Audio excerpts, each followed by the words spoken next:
Welcome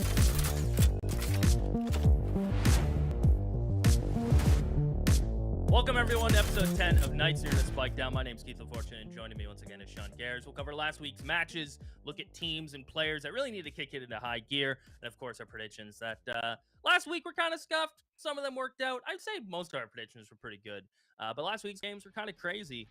Sean, you were telling me a little bit before we started. Last week's games didn't really do it for you. Is there a reason for that overall? I don't know. I just thought there was a lot of like lopsided games when I looked at the schedule. Like, I wasn't really into the Guard and OR series. I wasn't really into the FaZe Mad series. On the other side of the bracket was pretty nice. I think like M80 versus TSM, I wanted to see how TSM fared. And obviously I'm like super biased towards Shopify, so like that was a dope series. So yeah. I guess like one side gave us good games and the other side didn't. It was like hit or miss with the games. Yeah, and let's start with Wednesday. Turtle Troop taking down Oxygen, Moist beating G2. That Wednesday was straight underdogs running amok. I don't even know if we can call Moist underdogs at this point, but Turtle Troop getting a much-needed win over Oxygen, and Moist taking down G2. That Wednesday was full of surprises, I think. Yeah, I think that's why I thought the week sucked, is because it started so insane. Like that first day was sick. It was like back-to-back upsets with Turtle Troop taking on Oxygen, and this was like Redux's debut, and you've hyped the out of this kid. A little, like, maybe too much, maybe a little too much. But yeah, I did.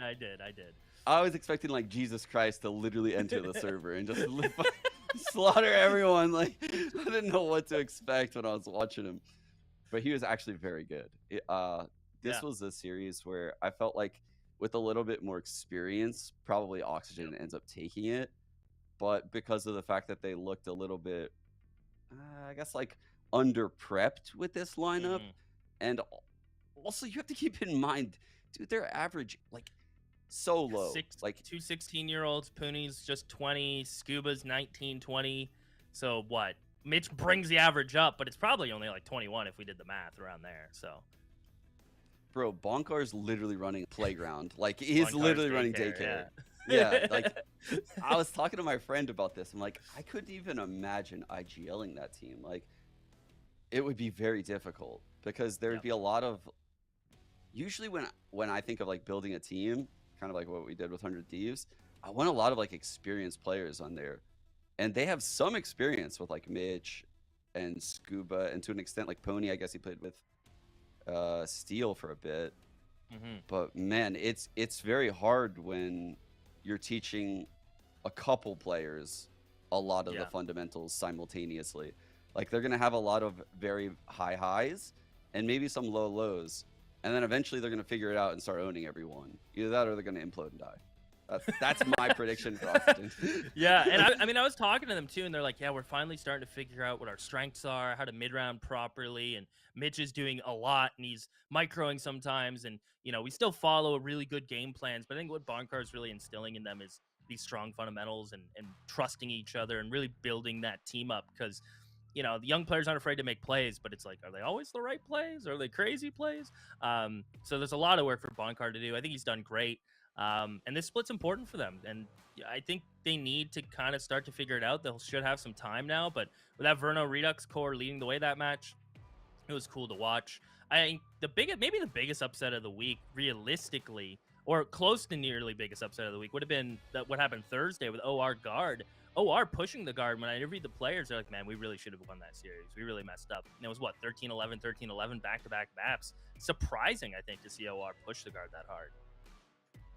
I mean, you can clearly see that, you know, Vapin and the crew at OR worked super hard in the off season. That's like back-to-back games against the top teams in their group, right? They beat G2 in week 1, and I think I was a little bit skeptical because I was like, well, how much did G2 prac in the off season?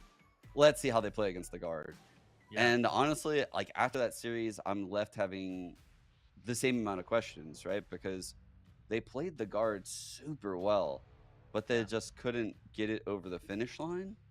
And both of the games were like comebacks. So it's like, I don't know. Did the Guard let their foot off the gas at all? Like, did they respect their opponents in the second half? I don't know. Like, I still don't know what to really make out of OR Esports right now, this split. Yeah. I mean, at least you can take at least some comfort in their pickups. Getting Physic, True. who's their new IGL, and from talking to the team, I talked to Pancakes, I was able to talk to Jonah, and Physic brings a lot to this team. And even though he hasn't been active for a while, and this is his first team back in like 3 or 4 or 5 months, they really appreciate what he's doing for the team. They're practicing more intently, Vapin's on them more, and Pancakes, I think, is an underrated pickup. I think he's played well, and I think hopefully they can keep this rolling. They look good, but unfortunately, at this point, they can't afford to look good. They have to look great. It's kind of the unfortunate circumstance they find themselves in.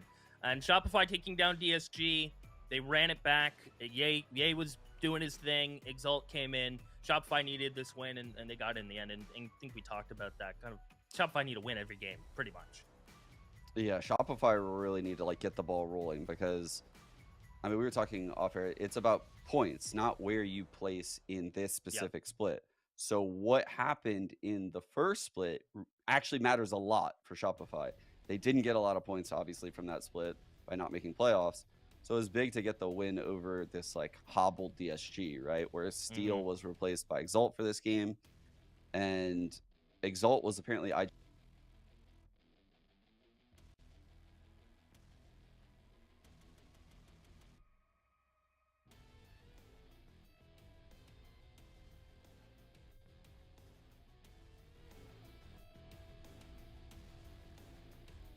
a lot of pessimistic fans about DSG.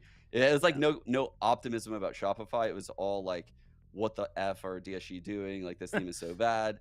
Like, it's, but I don't know why, because I agree that the fans are a little bit upset about the roster changes to an extent. Sure. But I don't know what they expect. Like, I feel like DSG performed really well in split 1.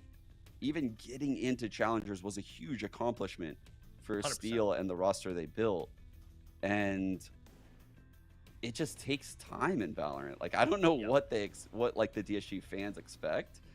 I am still thinking like, well, given everything that's happened and their competition, I think they're doing great. And 100%. On the other side, I kind of already talked about Shopify. They just need to win. Yeah, they need the wins, and they ended up getting it Friday. Pretty much the day of relaxation, almost. M80 dropping a map to TSM, but they end up cleaning it up in the end. And FaZe Clan I don't even know, I want to say bloodbath against Mad Lions. The two teams that have very similar styles, the Narrate and the Smeeg Baby Bay. Both teams starting to try to shy away from that. When I talk to them, like, no, we're trying to get more structured, we're trying to get more disciplined. But when they played each other, it felt like a clash of the same styles, really. Wait, you're talking about FaZe and Mad? Yeah, it felt like two exact teams that are trying to get out of bad habits, and when they play each other, like, we could have them together. Like, we could do this together. Yeah, it was like, if you just removed the names, you know, like those like blur out things where you guess the player, I wouldn't even be able to guess the team. Maybe sometimes it could be either of them. No, I'm just kidding. I would be able to tell a lot of times based on comp, but I think, dude, FaZe is one of those teams where, man, I have been off the mark on this team the whole time in challengers. I've been off the mark on them, and I think this result is about where realistically they are, right? Like, probably just a little bit better than Mad Lions, that's actually insane for me to say that. Like, based on what my perception of FaZe was before split 1 started, like, I cannot believe that today, at the start of May 2023, you know, like, I'm saying FaZe is barely above Mad Lions. Like, that is a drastic change in my mental on this team.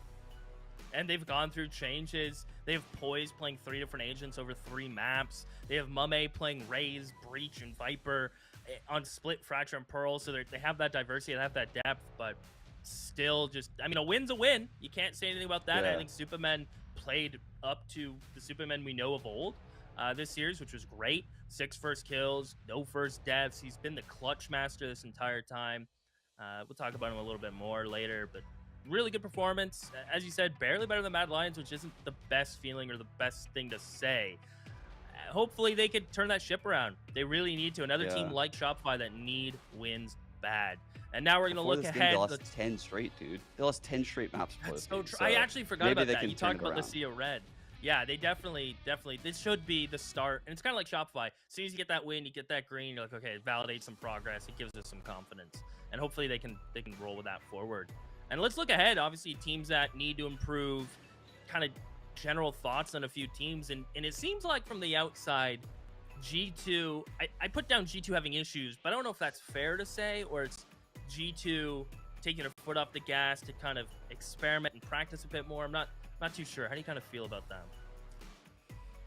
Yeah, the G2 series. So they played Moist, and I mean, they went up in the first map. And honestly, dude, if I'm being real, I felt like that first map was fluky because in that map, G2 went up like 4-1, and then Moist just on them for the rest of the half. Like, they didn't lose a single round. And then the second half started, and Moist just looked so not ready to play the second half of that game. It was so weird to watch that game play out because it was actually Moist's pick to play Lotus. And when I was watching their attack half, it was like nothing was explosive enough to get into a site against G2. But then when we went to like Ascent and Haven, like just, you know, the vanilla maps where they could just take normal fights and not just going to stack sites, Moist ran them over like 13-5, 13-4, and these games were not close at all. So I don't know what to think about G2 right now. Yeah, I'm on the fence about G2 overall at the moment. I think Penny is at lowest of lows at the moment. They're forcing Harbor on him. He has to flex quite a bit depending on the map, and he just hasn't been there. And I think when Penny has good games, this team plays unreal. You know, aside from Oxy, you know, it's nice when Oxy has a good series, but I really think Penny and Dapper, when they have good series, they win. And everybody else kind of plays well around them. Just kind of struggling lately. And to talk about Moist in this series, Lotus for them, as you mentioned, a little rocky. Against Mad, it looked great. It's another one of those things where maybe a new map, still trying to figure out what's not working. They might have tried something new. And I don't know how to feel about G2. Let's keep in mind, they also lost to OR before that. Both 2-1 series. So it's coming down to the little things. You're able to get to the third map.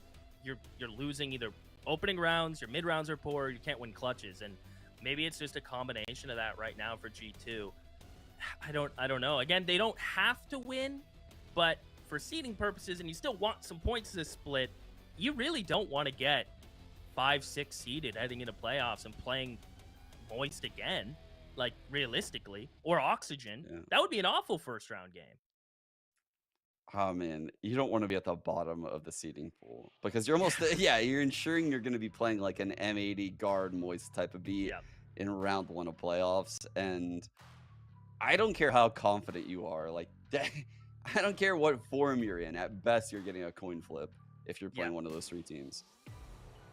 It's that's a scary proposition.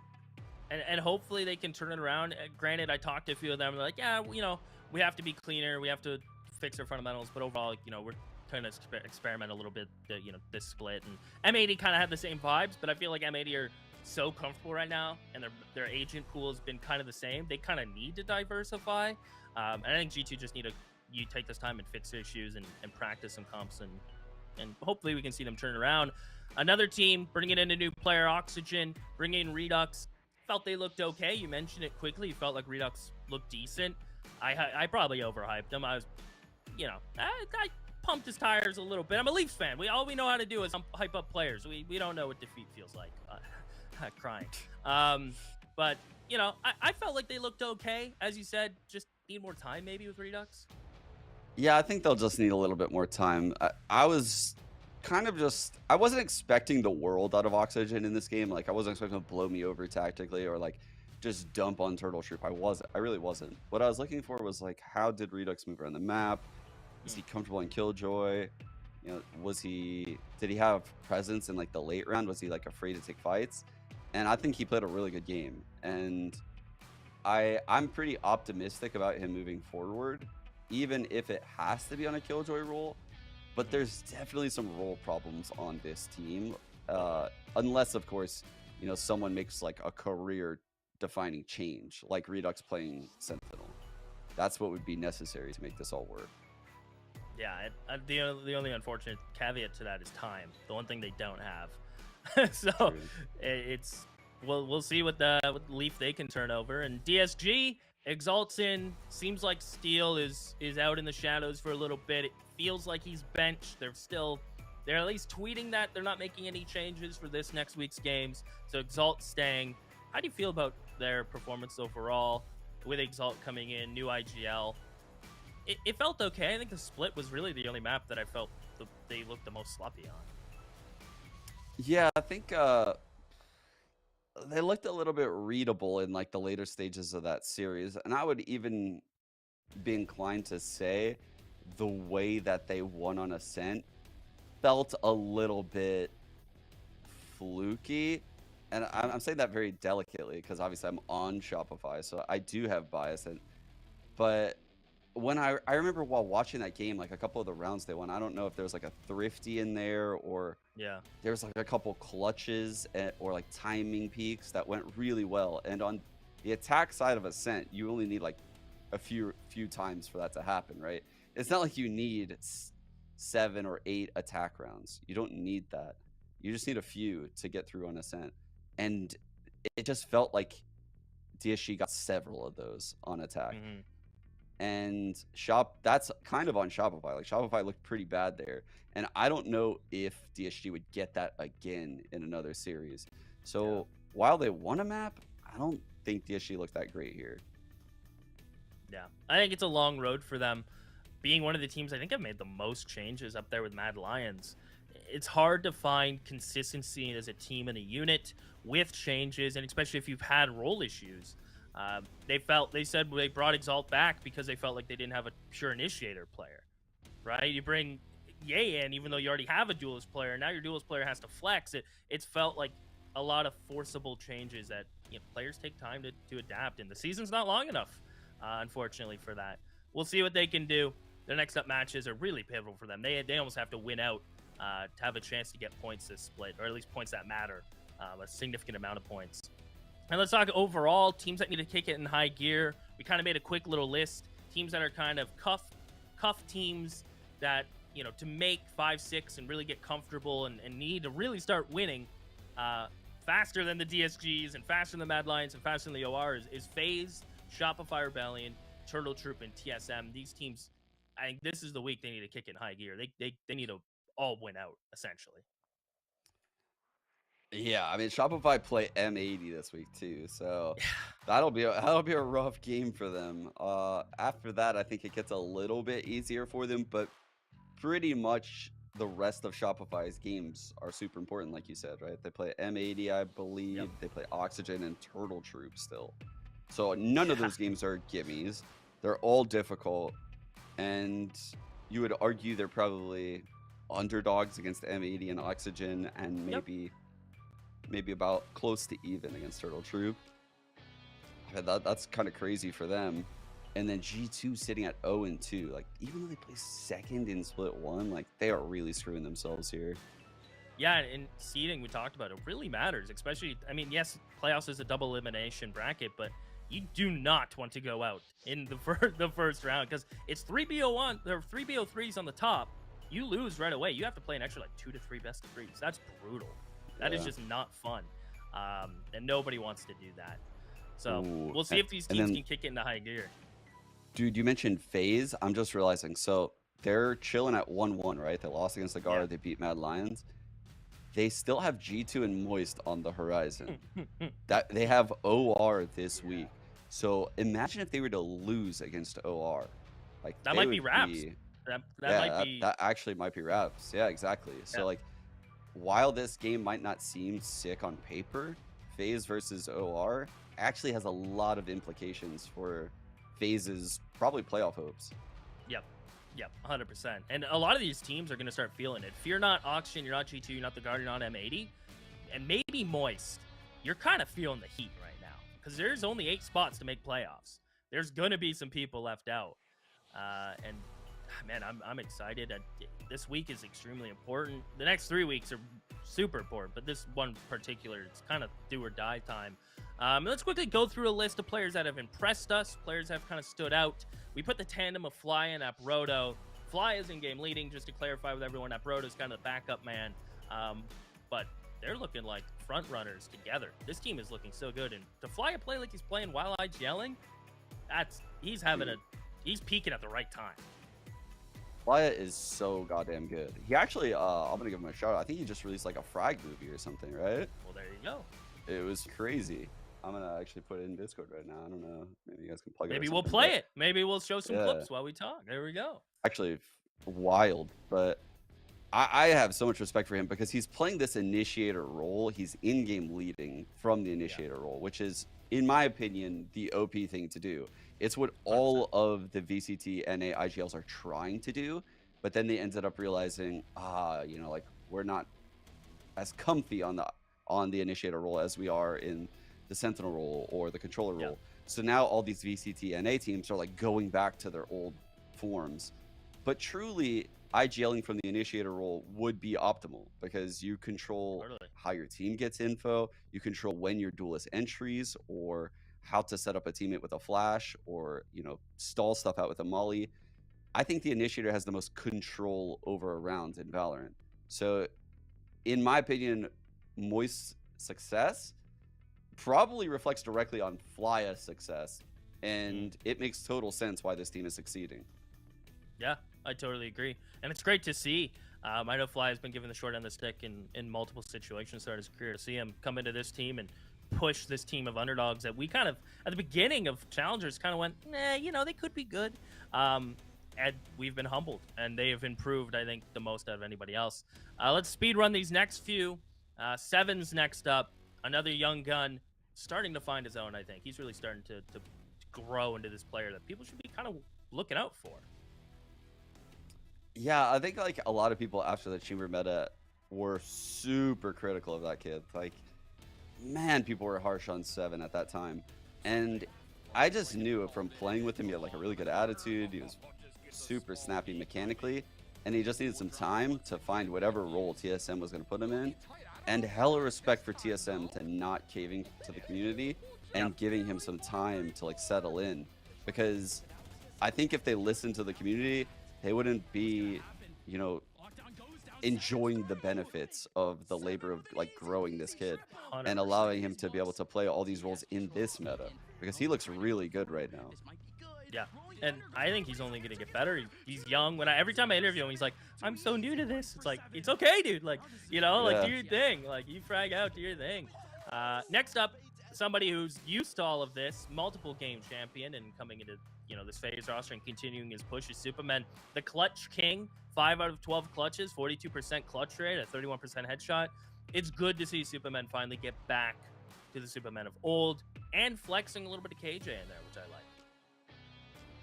Yeah, I love seeing Superman like high on this list. He's like a really smart player, right? He's not going to be the player that overextends or does something stupid. And I wasn't really sure when I started this point, and I was like, please let the stats support it. So I was like sorting by first death, and I was like, I know this is gonna be like way down there. And sure enough, he is. He's fourth from the bottom. Okay, it's like only Nilly, Ainge, and EU have a lower, and actually 2 of them are tied. EU and Ainge have the same 0.04. So he's dying like less than like, or about like 4% of the rounds first, which is very, very low, right? In the controller role. Like, he plays insanely smart in his role, doesn't overextend, and allows players like Baby Bay to have the freedom to create opportunities for the team. So I've always been a huge Superman supporter. Yeah, great to see him playing well. And then the last and final one that kind of stood out to us, Exalt. I'd say he played honestly pretty well, considering he's missed out for a little bit. He's just kind of been playing those ranks, those 10-mans coming into IGL. Overall, I'd say he did Exalt of old. The one thing about Exalt that is never going to surprise me is his consistency. No matter what, you throw him in different situations, you throw him in different teams, he's always going to be that minimum that you expect from him. And I think that's impressive in its own right. I agree. I've always been pretty high on Exalt as a player. I think he has struggled with finding like his place on a team, as far as, you know, what role he wants to play, whether that's IGL or not IGL, initiator or duelist, or, you know, a chamber, or whatever he wants to play, right? I think he's super skilled. I think he's a good leader figure in the team. He's very active on the comms, and he has ideas. So he's a valuable player to have on the team as long as he knows his identity. That's what seems like my thoughts on Exalt right now after watching him for like probably like about a year now. Just when he's comfy and knows what he wants to do as a player, then I feel like the team around him will probably be a lot better. Yeah, totally agree. And now let's look at this week's matches.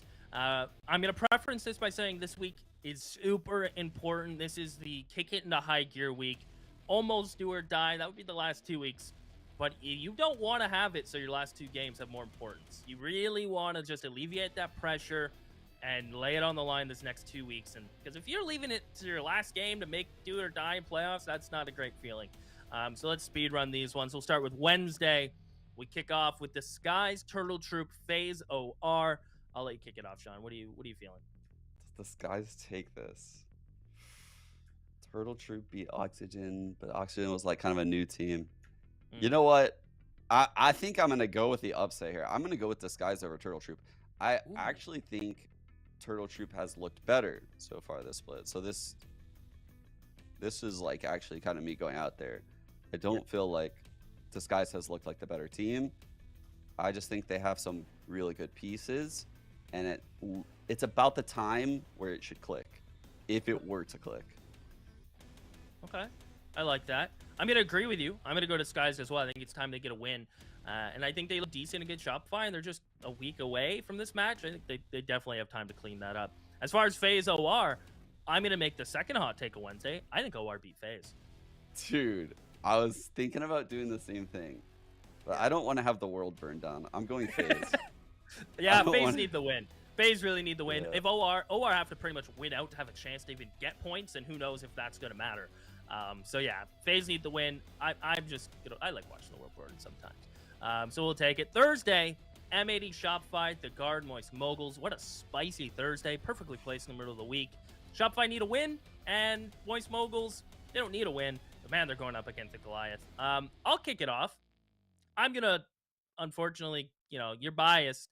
I'm not, so I'm going to go M80, unfortunately, Sean. I'm sorry. And then as far as Guard, Moist Moguls, man, that's tough. If Moist can clean up like their Lotus, I think they can let that slip through the Guard. I'm gonna go Moist beat the Guard. That might be a super hot take. Dude, what did you have for breakfast? You're just taking all the dog I haven't eaten anything. Okay. I am just hungry for upsets. Maybe that's why then. Maybe you're just like pissed. yeah. I need to take some risks this week.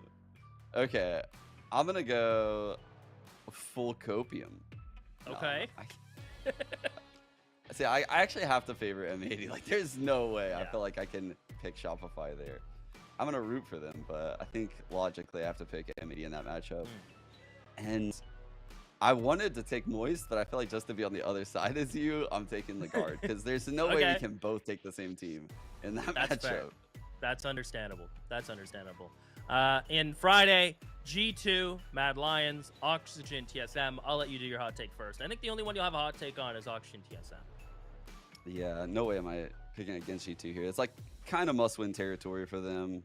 They're the better team, picking G2. And then Oxygen versus TSM. I'm still pretty high on TSM, I'm not going to lie. I think even though they lost to M80, the way they played, they looked really good there. I thought they looked good against Shopify. Even though I think Oxygen has impressed me probably a dozen times in Star Challengers, going to pick against them, going TSM. I'm going to agree with you. I agree with your picks. I think TSM are continuing to look better. I think Kempecki's starting to finally find his own footing and voice in that team. And I think the roles swaps they made when they picked up Kempecki puts GMD in a really nice comfort spot. And he's been owning. And that's it. That's the show. Thank you, everyone, for watching. Make sure to follow Sean Garrett and myself on our socials. Let us know what you think about our predictions. A lot of hot takes this week. So be prepared for that. Don't forget to follow Knights Arena. Stay up to date on everything Challengers. And the matchups are coming soon. So make sure you stay tuned.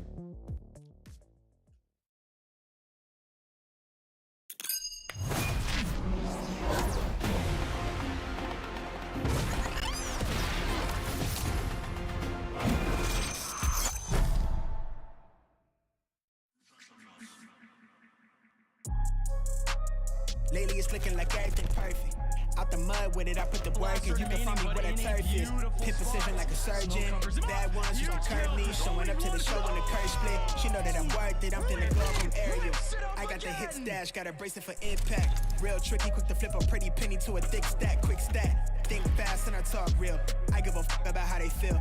Me and Zach dropped the pro. That's actually working. Zectro is finally able to pay off here. Dane drops down. He's I've been the man with the blueprint. I won't stop till I own every brick.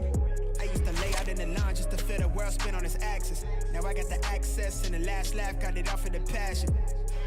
I keep it 100 on the dash now that we got us some track.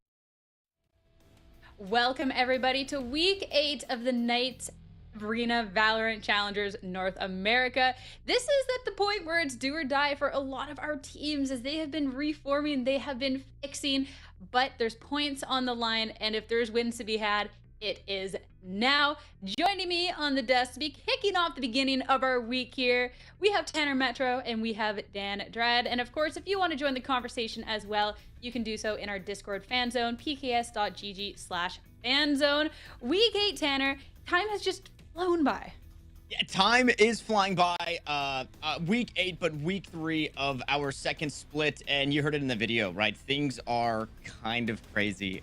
Everything is up in the air. A lot of teams that were expecting to get wins that aren't, and now they're kind of at this point where they're also thinking, whoa, it's week 8. Time has flown by. Like, we have to stop messing around because playoffs are around the corner. It's really crazy to think about the fact that there's still these split 2 changes that have been happening. There's still teams that we're waiting for them to kind of get together, Dan, and really be able to show us what they're capable of this late in our split. Yeah, with all the changes that so many teams brought to the table for the second split, and some of them looking really great, really exciting. I think definitely a couple of surprises when it comes to the results and the upsets that we got to see last week. But one of the things that we heard in Spike Down, right? This is the week where we're starting to see, and we're hoping to see things settle. Not the only change that is happening, though, is, of course, heading into this week, we're going to have a little bit of a change up to our map pool, as well as one of the beloved agents that we have on there. Well, beloved, depending on what side of the coin you are on that one. Icebox is gone. There's definitely teams that are rejoicing. No. I'm okay with Icebox being gone. I hear Dan, no. But hey, Vine's coming back in its place. Vine is a lot of fun as well. Quite a few changes to Killjoy. Little things at little bit of a nerf, the radius increase, Tanner, just a way to shake things up a little. Yeah, it's I mean, even the improved feedback when the nanoswarm is destroyed, obviously we're in a post-plant meta that it's huge right now to be playing your Asher, to be playing your Killjoy, having those nanoswarms down on the spike, whatever it may be. Your lineup's all available now for those defenders that are working their way back on, or even attackers who are trying to sneak through. It's going to be easier to spot these nanoswarms, and a bit easier, a bit more known when you do, you know, eventually spray the spike to try and deal with the nanoswarm. You'll know when they are actually destroyed. So I like this. I think it helps kind of break up some of the monotony in the post-plant meta, where as soon as that spike is planted, you kind of know how the game is going to play out, at least for the attacking side. One person's going to wait for the first tap, and the nanoswarm, and the next tap, and then it's the gravity well, and then another nanoswarm, then another. And then just everything. Yeah, and you're just like, okay, we get it, man. So I think this is going to be a really cool change. And obviously, Bind coming back is a lot of fun. We got some changes to the map. I'm really looking forward to that A-site change, where just underneath Heaven, you now have that little canister that you can step on to peek over and see players short. I'm wondering to see if we get to see it today, how players utilize these changes. Yeah, and Dan, you're sad your beloved Icebox is gone, but hey, I'm sure it's going to be reworked and it'll come back into the pool at some point, brand shiny new, just like the Spine does. That was my arena map. Yeah, I knew that's why I hated it. That's why it hurt so much, but I am definitely excited, like Tanner said, just to see Vine being played again. I think it's been quite a long time, and the changes, honestly, in Vine don't seem massive, but they're little things, and I feel like people can really come creative and come with this, even new compositions. I think the Harbor has been a lot more present in other maps, and I feel like this is one of the maps where we can see it, especially in Challengers, being tested and seeing how this Harbor is going to work out. We saw it in Americas, so I think that's also where players are going to be finding that inspiration. I'd be super down for that. That'd be a lot of fun to see down here in Challengers. But week 8, we're still not done with the changes. We're going to head over to the standings, and there's a little bit of a change up with how tiebreakers are going to be changed. Right away, if you've been keeping track of the standings, right away you can notice that differential. Those numbers are quite a bit different than what we saw last week. So going from here on out in Split 2, things are going to be a little different. We're going to be breaking things up by series score, map score, and then head-to-head. So that differential that you're seeing on that right-hand side, that is the map differential as opposed to that round differential before, which changes things up just a little bit here, Tanner. Yeah, it's kind of nice to see. I wish these were round differential scores, because that would mean that we have the tightest groups, right? And the games are so incredibly close. But yeah, I think it just makes sense. A lot of people spotting, you know, Moist Moguls plus 32 in round differential. Yeah, sure, they've been beating the brakes off of everybody. That's great. But they lost a map, right? So if they're 4-1, even though they have, you know, their wins are more decisive, why would they be over a team like the Guard, who are flawless in both of their series, being 4-0? So I think it makes sense. And as far as tiebreakers go, it definitely shores things up. And it makes it maybe a little bit more digestible. I think last time, right, we saw Or Esports, who were minus 59 or something like that. And then you look at that round diff and you say, there is no way they get back into it. Even with their series scores, they're so far out of this. So yeah, it makes it nicer. And it gives opportunities to the teams that, you know, have taken some brutal losses. I love that you used our esports as the kind of example for that and how things were shaking up in Split 1 in comparison to now, because instead of that, sure, it's a -1, we swapped it to maps, but the fact that they're still middle of the pack tier is quite interesting. Split 2, Dan, there's been quite a level up from some teams and some that are kind of struggling to find their footing going on forward. For some teams that we saw for the Split 1 and even throughout the mid-season face-off, we started to see greatness from them, and it is the little bit less known teams early on. For early into the Split 1, that being Moist, who have proven that they can beat pretty much anybody, and other teams like OR that actually have had some great matches for the second split, and even close matches against the stronger teams. So it is a point where I said it last week, where you are deciding of the teams that stayed and remain with the same core of players, can they improve with what they have, and the ones that make changes, can they make the changes and the improvements in time?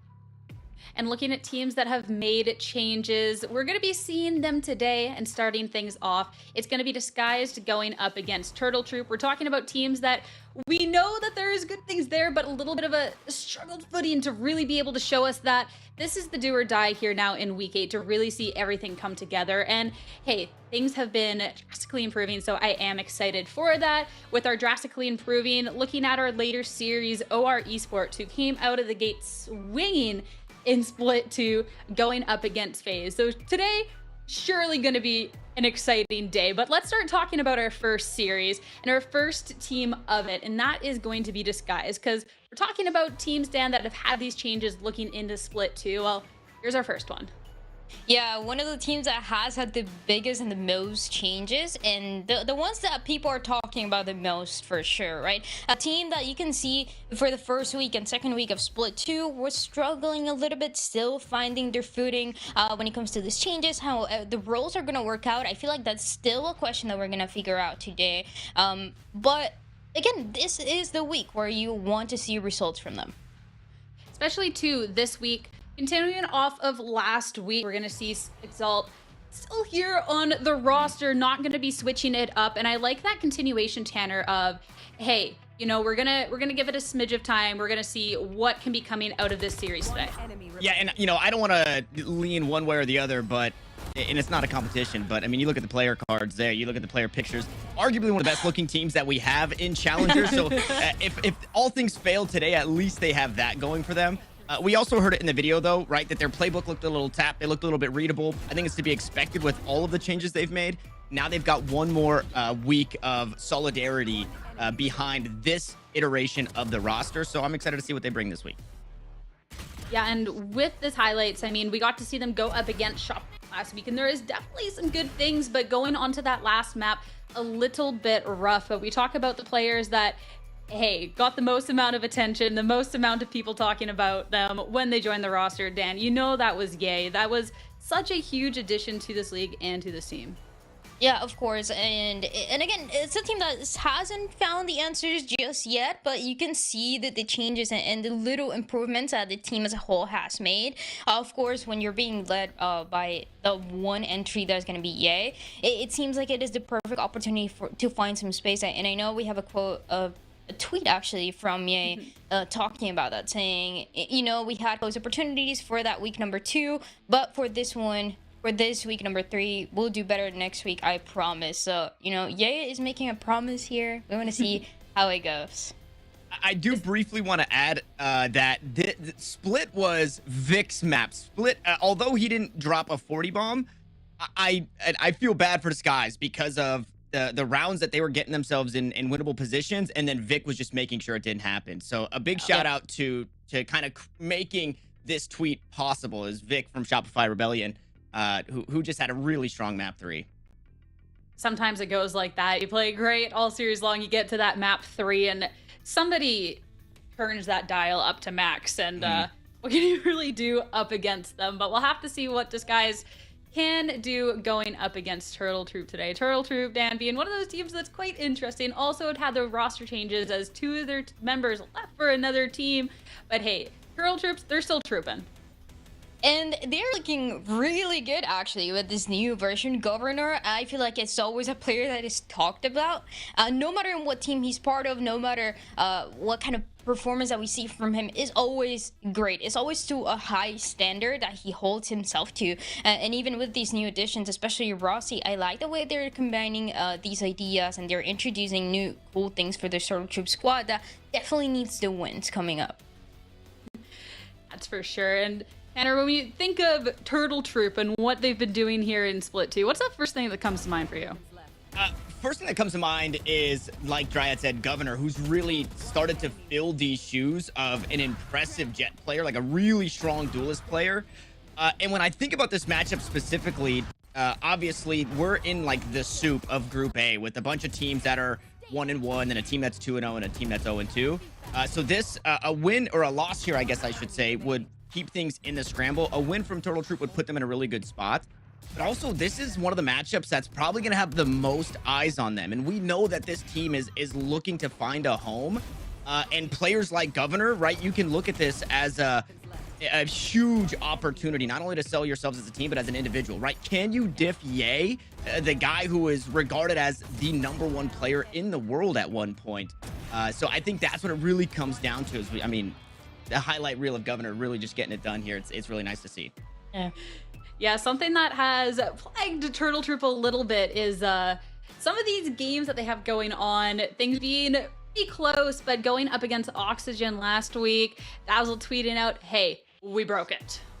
It was a big match for them because it was a rematch from what I believe week 5 from them, and they were actually able to turn it around against Oxygen, one of the other teams that we've talked about, right, have looked better and better and better the more that we get to see them. So it's nice to see a Turtle Troop that is putting an end to it in a way, and also showing that the changes that they made and the little improvements are working out for these matchups to go their way.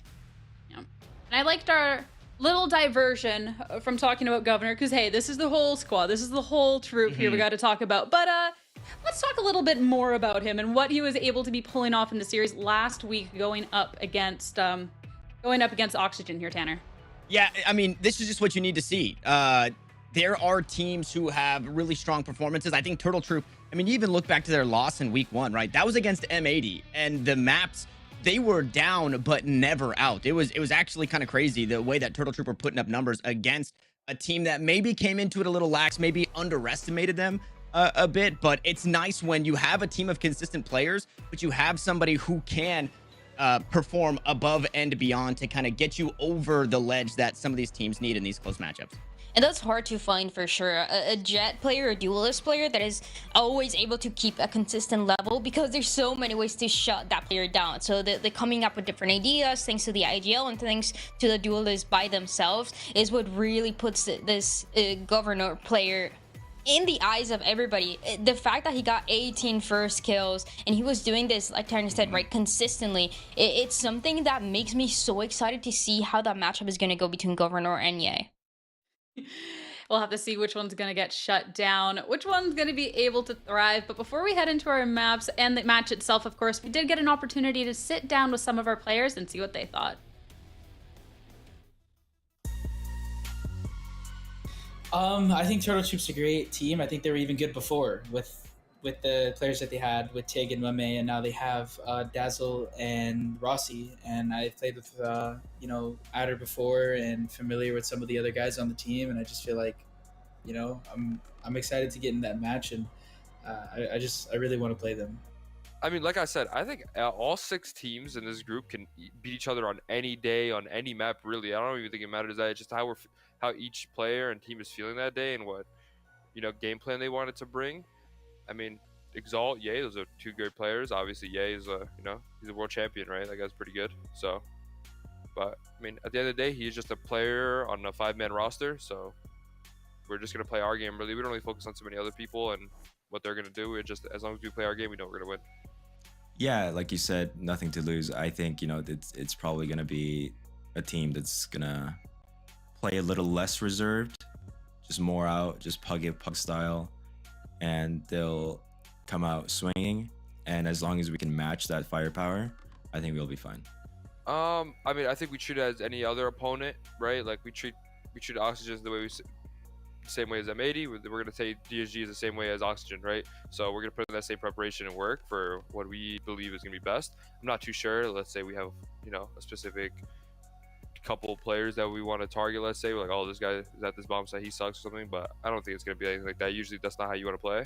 So I mean, I would just say it's just overall we're gonna do our research, take a little things here and there, and just mainly just focus on ourselves. I think they're just really aggressive. Like that, not only are they aggressive, they're very coordinated. They play together, and they have players that can nuke your entire roster. I mean, you have Governor running in, who's very capable of catching 2s to 3s, and if Governor fails, like Adder's somewhere else catching his 2s and 3s. Like everyone just seems to be pretty coordinated and very, well drilled. So I think it'll just be in our best interest to try to, throw some rocks in that system and try to keep them away from each other and try to space them out. Oh, dude, my message to Turtle Troop. I mean, honestly, no BM, but I really want us to have a good BO3. I hope it goes the distance, but nonetheless, like I gotta come through with the win on this one. So I don't know, Yay, don't drop 40, please. Like I don't know, not really much. I mean, we're just gonna go and have a good time, and play our game. Most of them are my friends on that team, and they've been free agents, but let's just have a good game. Long 3 maps. You heard it here. Let's just have a good game, good BO3, and Yay, please do not drop 40 coming up the other squad. Hey, I think for our end, that might be a fun one, but looking towards our maps, I feel like this could just be a fun series either way, especially with where we're starting things off here, because this best of 3, this is going to be starting out on Lotus, and Dan, it's one that we haven't seen in a hot second from either team.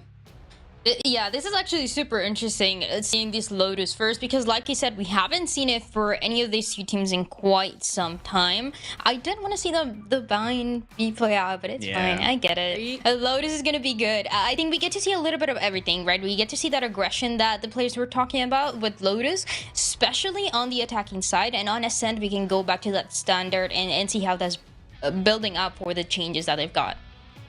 I think we'll be lucky to see Bind in our second series. Whereas here for this one, going back and kind of looking at the compositions, because it has been so long for these teams. The last time Disguise ran Lotus, they brought a chamber into it. And I know teams were trying to work with that.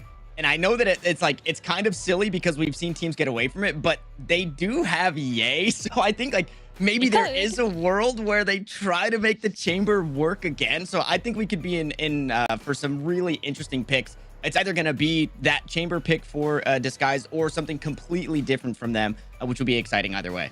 It's so interesting that you mentioned that chamber potentially being played, because like you said, we saw it from Disguise before, and that was used by Clear, but also Ye, when he was playing at Lock-in, he was also using that chamber. So it just feels Very likely when it comes to Yeah. what we saw in the past. The question is, did they make the changes? Because obviously Chamber is barely played these days. Even in Lotus, it seems like it was an idea that was brought in all the way back then it stopped, and then people decided to go for that standard comp that we've seen recently.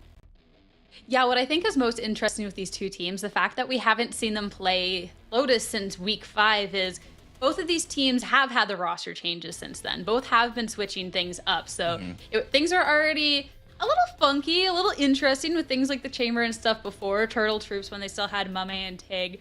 Mame was on that harbor, for example. So this is a new chance today, Dan, to really see what the teams have been cooking up. In the way that they want to play for the two different approaches, right? When you are still adapting to everybody else, to a new IGL, to new players, to new roles, do you want to play a little bit more creative and try to surprise what the enemy team is doing, or do you want to play to the full standard? And how much practice did you get to play a standard Lotus, especially when you know how aggressive we're likely to see this attacking side? I also want to mention Ascent, because we are guaranteed, right, with it being map 2.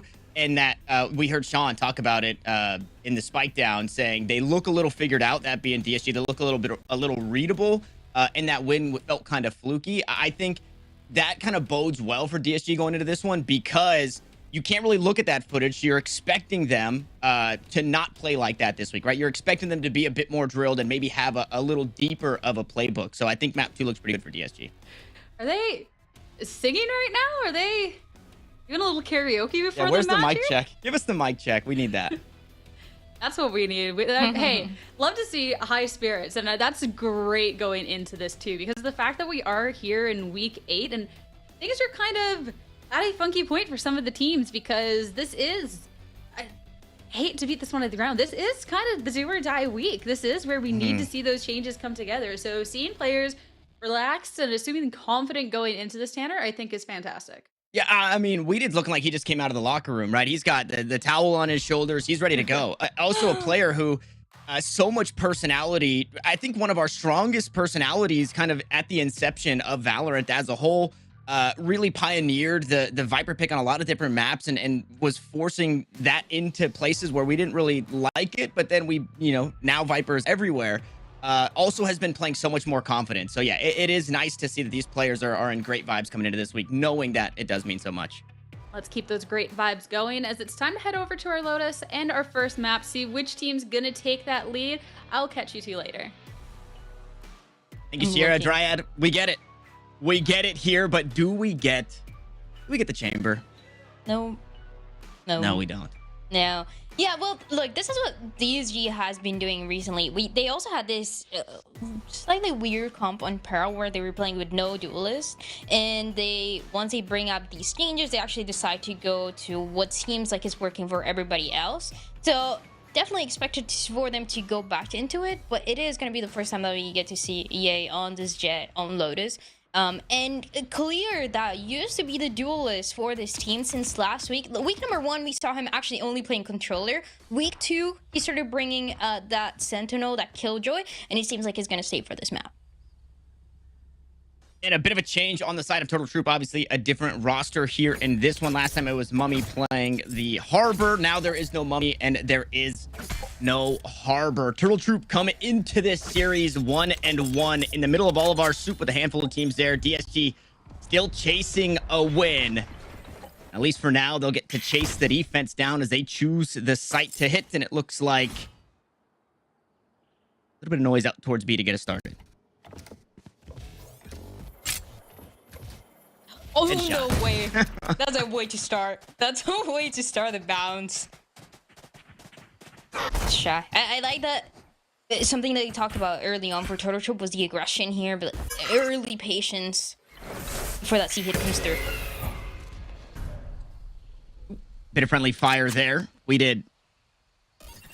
Now expecting something. It was quiet for a second. Ye walks right into the alarm bot, and with that, back away from it. No commitment just yet, and now it gets a whole lot harder to commit. You were hoping to get something done here in the B site, but clear has been removed.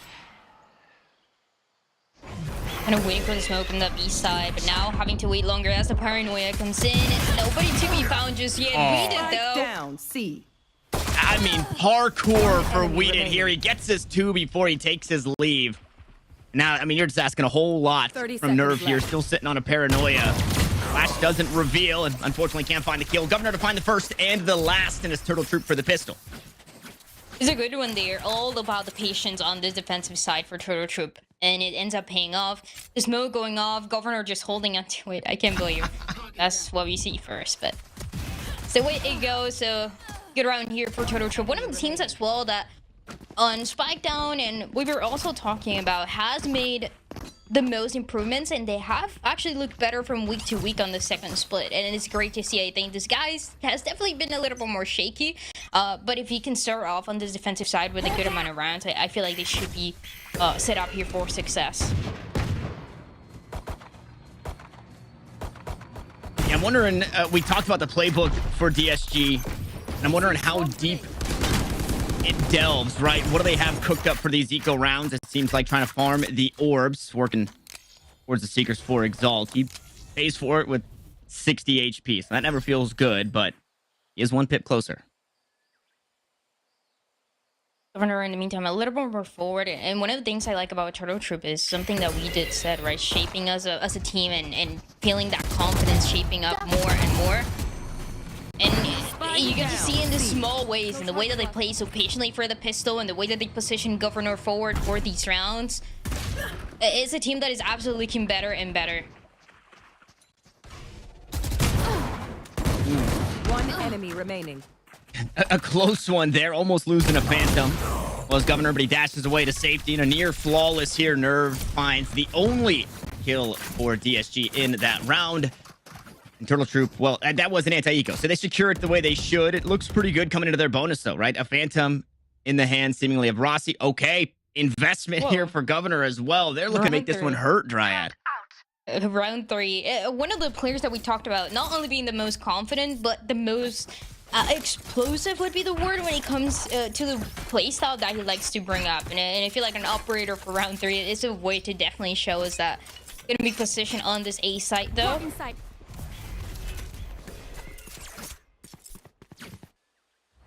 Ooh. Expecting some early aggression there. They used the paranoia as well just to secure this position here for EA. Dash toggled. Unfortunately, nobody on the other side. So no use there for the dash. Not needed. Meanwhile, Governor posted up. And we've seen this angle one too many times. We'll see if Clear does eventually walk into this. Oof. Yeah, you definitely are going to spot that. One player, but the operator, not so sure, but it's a big risk here. It's a big commitment economically for Turtle Troop to get away with that one. Especially when you see that rotation right away from that jet, from Governor, going from that A side to B, now holding onto it. Gets spotted, now has to back up. Yeah, I mean, the op not revealed there either. Governor's ready for this one. Ye's gonna be the first one up and the first one gone. Flash a moment too late. Up comes the toxic screen. It allows for the attack to walk on. The op won't have the vision of anybody else, and we'll see how DSG look to split up here. A player still by the baby door. Two players just off the site. Whereas Exalt looking to get aggressive. Unfortunately, that op is okay. He goes against his better judgment and does not want to walk too deep into that one. But it's now Turtle Troop. Things are getting weird. Flash for Flash. Dazzle doesn't eventually pop his. The wall goes up, and this is actually helping Nerve here. Two players line up, and they're taken down. Adder also going to fall to Exalt, who's just walking around the site, finds 3 kills to his name, and DSG are on the board.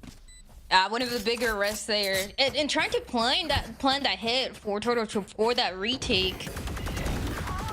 But it was just at the right time for Nerve to get those two. Even Flash, it doesn't matter. That positioning has been revealed because of the guiding light that we saw right before. So making sure that Turtle Troop would not get to 3 right away. It ends up giving that operator to Ye. So something to take into account now on this attacking side. And especially once they get that, because they've been playing so slow early on. Once that positioning gets set up for GA, it should become a lot easier to get value out of this weapon. Yeah, and when you look at Governor's 18 first bloods, you have to assume, right, as the jet player, a lot of those are coming from the operator. So it does sting to lose that one and kind of give it up. So it'll be the op versus its little brother, the Marshal. Unfortunately, on opposite sides of the map for now. I think this is conditioning that we'll see for the majority of the game here from DSG. Just making noise out towards A and seeing what they can buy in terms of rotations. It's still super disciplined for Turtle Troop. They make some changes very early into the round. They go up for that early reposition, but they're not over-rotating. They're still holding on to it, which is something I'll notice they're maybe a little bit more likely to move. It also helps that DSG plays it so quiet. All members together on the C side now. And this would be a huge kill because Gov has the blades. Yep, just like that, Exalt's been taken down. Shrouded step on! And Nerve gone here with this one. Governor does not need the operator. Huge kills here for Turtle Troop. And with 30 seconds on the clock, I mean, they're trying to hit the secondary plan, and Gangsta gets locked out. And that was just so hard, but it makes it easier with that Marshall. And also, all the Killjoy util plays towards that C side. Even as he gets destroyed, DSG has so much to take care of in the meantime. Seems like that spike could be planted. Attempted to be planted, but Turtle Troop is there. Yeah, no chance. Turtle Troop, they get to 3. That was so well played by them, Governor especially. And that's why we get to see so many of the first kills going his way. Doesn't have the operator, doesn't matter. The Marshall is going to do the job. The Blades are going to do the job too. Yeah, I mean, narrowly spotting the head of Nerve and only needing one knife to do it. That is a huge round. Still a healthy buy for the rest of the team. But yeah, Governor to be bringing in sticks and stones there and to come out of that one 7-1, that means great things here for Turtle Troop. So we might be seeing a little bit of a faster hit. Oh, and the Sheriff is going to do the job. Yeah, okay. All right. Maybe overheating a little bit. Yeah, gonna be up close and personal. Okay, no scope is all it takes, and knives of his own. Maybe we spoke too highly of Turtle Troop here, Dryad, because DSG are looking to get something back. It's a lesser vibe, but a weapon picked up. An operator in the hands, knocks a route. Yay for 3 kills on the round. Dazzle will finally answer back, but a 2v4 and a difficult one at that. Yay. Getting angry for that round, taking things into his own hands and making sure that he gets to 3. Dazzle, the last one alive. 1v3. Do they invest the lockdown here just to try and secure? No, they've got a weapon in the hands to clear. Chance. There's really no way out. Dazzle is going to try and salvage the economy here. Picks up the op and would have needed to shine bright. Unfortunately, not going to be the case this time around, as they will go on the hunt, understanding that he's trying to walk away with this weapon, and they won't allow it. A thrifty round for DSD to find their way back into it. And with now the second time that we see Ye opening up the round with a Sheriff kill. We saw it early on. The economy wasn't the best, and that's one way, again, to take things into your own hands for Ye. Make sure that Governor and the first kills are not going to continue to happen, at least for that round. The Killjoy setup, I mean, previously we saw it on that C side, with the Governor giving that extra support for the kills. Now position towards B, and an idea here to push forward on C for the defense. Nobody's going to be there, though. The attacking side for DSG wanting to go to this A side, and last time it was fast, it worked out, it was a thrifty. Now, there's more things to slow them down. Yeah, and this play with the door is one that they've flirted with a few times already in this game here in round 6. Nothing changes. Yay. On the first tap, the wall goes down. It's not going to be back up, but a snake bite will delay, and that's also going to change the mind here of the Jet from DSG. Maybe not. Okay. Yay's just having a good time. You should run. Ooh. In the meantime, yeah, the lockdown's going to get invested for the side of DSG.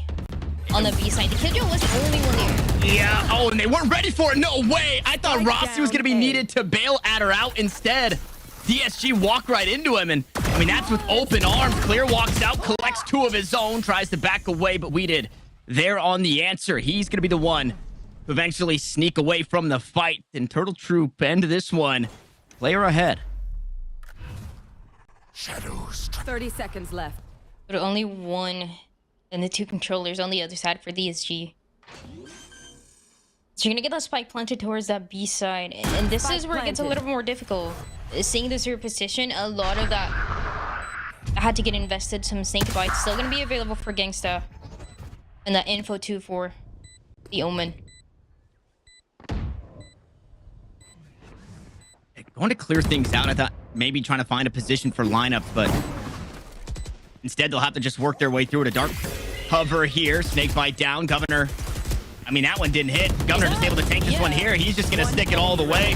Turtle Troop able to steal away the round. Nerve just hoping to save the weapon as Dazzle finds a kill onto Gangsta, and a 2-round lead once more for the defense. We usually don't see the spike getting planted there too, so it seems like even caught Gangsta off guard. For the post plant, the 2 Snakebites don't end up hitting in time at least. And you get to see a little bit more for the side of Turtle Troop, and it feels like that's a win condition, trying to keep that lead on the defensive side. They already got 4. Lockdown gonna be available, potentially a Viper Spit 2 from Rossi. And we'll see how Rossi collects that one if he does. Obviously, unbeknownst to them, there is no pressure out towards Mound just yet. That orb is up for grabs. Meanwhile, Trailblazers are going to look to clear out this site. Yay, just going to go right on through it. Caught by the paranoia, though. Needs to slow down for just a second. 3 players here. They're all about to get backstabbed. No, the flick from Yay. As Adder tries to hold it down, we go 2 for 2 on the site, and it's been assumed by DSG. And I like this pace. I like playing it a little bit faster for DSG, giving them the results towards that A side as the spike gets planted. Retake scenario now for Turtle Troop that has worked out in the past. Governor still alive. Dazzle as well, and the Seekers are going to be out. Exalt wishing he could have that one back. Loses the fight against Dazzle, which does allow for those Seekers. Both players now noted. Out towards Rubble, out towards A main. A tap onto the spike. Governor looking to get a little spicy inside the Cloudburst. Gangsta forced to reload, and he's just dancing around the wall. They're finding the kills, but Governor there to get it done. He's got plenty of time for the defuse. The hit was quick, but the retake was quicker. And Turtle Troop will find another round. And making sure that they're fighting those 2 players for the crossfire right at the same time. And I mentioned it, right? Governor is still alive. And that's just a scary situation to deal with for these guys. Even when the numbers looked like they were the same, it was a really nice one as well, because none of the ultimates that I mentioned, the lockdown and the Viper Spin, were invested. There's a kills coming through for this defense, and now forcing an eco for DSG. We did see the way that the eco went last time, especially with Yay And having a sheriff. So anything is still possible, but even if you're DSG and you win this round, you got to start thinking about ways to convert the others, right? You cannot just hope to sneak away with thrifty victories. Is clear. Seemingly goes toe-to-toe again with the operator. We'll see if that's a swing or a peek, and it is going to be Exalt instead, queuing up the Trailblazer. I've got your trail. Gov's not done. Once you can test that. Okay, now Gov is done. It's quick here. Onto the B side, the lesser weaponry. Want to fight for the close angles. A pit of their own here to try and secure this one as Yay looks to get a little bit up close and personal, expecting something. 2 players just on the outside. One is gone. The next one stands, and so does the lockdown. This attack, they have to push forward. They have to fight. That's exactly what they'll do. Exalt will deal with the ult. We did in the back lines. And the spike that continues to tick here on the B side. A paranoia through, but no response from the rest of Turtle Troop. They're just going to back away. Yeah, it does seem like that's the case. Honestly, so difficult to deal with this Viper Spit on that B side. Makes it impossible, and it seems like for the side of Turtle Troop, they recognize that they are backing up onto the side. And it also is a little bit unfortunate for this defense, as they, in the past 2 rounds, have set up the Killjoy YouTube towards A. Oh! And 2? That was not supposed to happen. Yeah, 2 die there? With the op. Oh, no way. And the That idea is to so unfortunate. Yeah, the idea was, hey, we have an op and a bulldog and a pit to work through. We need to save. And then they die to the spike anyways. That is crushing. That is so much more than just a thrifty victory for DSG now. That was right in the border. Yeah, that counts as so much more. For DSG, really good attack. They are making it fast for the B side. The question is, how many times do they want to go for that play? 3, almost 4 stack on the C side for the defense of Turtle Troop. And again, the 1-win condition for Turtle Troop is gotta be trying to get enough rounds. On the defense, I've been so patient with it. Potentially here, the one to make that first contact. Gonna be the Viper, gonna be Rossi. One of the newer players here of the squad. definitely knows already. He's hearing everything. Unfortunately, he's the only player here, and he's been dealt with. 4 defenders now working their way across the map with a spike planted. Their retakes have been good. Usually they have some oomph behind them, and this time it's only one rifle. Here it is for Gov, and Ye makes quick work of that one. We did on the trade, but One enemy remaining. Sheriffs make it 1 Sheriff against 4 players of DSG. This one seemingly undoable. 2 kills for clear. We'll find another round for DSG, and it brings us within 1. Only one in a disguise that is slowly finding the answer. One of the things that I heard Sean said during that spike down was, when Exalt is feeling comfortable, everybody else is looking comfortable. And it feels like as they figure out how this defense for Turtle Troop is playing out, DSG is starting to look better and better, more comfortable. And definitely when you have the IGL having the better read, it makes the job of everybody else so much easier. You're starting to see that early on, 2 rounds in a row for Disguise.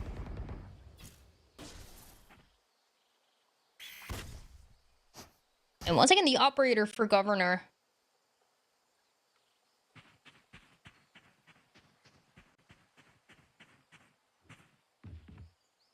And Turtle Troop not wanting to give up First Bloods, right? They're not taking any of these early fights. They're not peeking any of these early angles. Instead, they're waiting to lull DSG into these sites with weapons like this. If Gov finds a kill, he's got the blades again, and this C site becomes incredibly difficult to hit. But as the orb goes down, so does Governor. Now Rossi in a tough spot as Ye goes up top with knives of his own.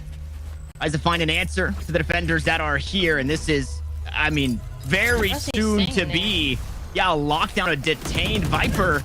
They're just gonna run him down. Rossi just stayed there for so long. Was gonna get detained, ends up getting detained, and that is all the kills the DSG seemed like we needed. We did though, trying to put up a fight. Coming back, just also waiting for Adder for it. It catches a player off guard. And we did an Adder need to work hand in hand. Flashes out, One enemy confirms some information. Adder's gone out. It's all up to Weeded. The blade's around the corner, but clear to eventually get it done once more. And 10 rounds in, we're all tied up. It is also really nice to see Clear being highlighted a little bit more. Again, before for that first split and previously for the entirety of DSG history, he's been on that duelist role. Had to swap, and we were concerned about how the roles were going to look, but I mean, that's not going to stop him. Him playing the Killjoy is not going to stop him from fragging out the way that he's doing, just right next to Ye. Both of them getting those 9 kills, and also being allowed to play a little bit more for that post plan, thanks to the util that they have. So yeah, things are tied up, and Eco now coming through for Turtle Troop. Oof, and this is one of those rounds where they want to take this space. They want to take the close fights, and they do so successfully. Governor finding the head of Ye. And that's good. Immediately backing up, right? You get that one advantage down. You need to. Ye goes down, and that's the call for Governor to even make that rotate, already making it all the way to that T side. And there's so much support over there. You have the Killjoy util, you have the Viper as well to get that first contact. So it's a good chance here, but DSG still massive advantage. Should be winning the round. Should be the favorites to win it. Potentially get ahead here.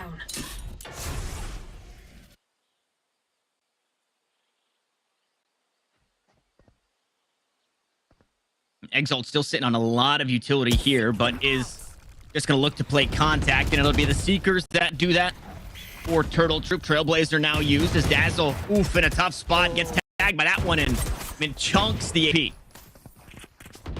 Yeah, pretty low here. Governor with the knife still. Scary to deal with though on the other side. Are they expecting it that fast? Man, just over the shoulders. Clear has been so good in winning these duels. And with all this noise that's been created, that's all it is, right? It's just noise. It's just a diversion because this spike is headed out towards B again.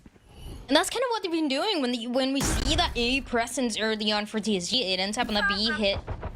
It does so this round again, and Adder having a good idea where the players are going to be. But yeah, the guns, again, not the best for this round. It doesn't matter though. The Sheriff going to do the job against there. One less.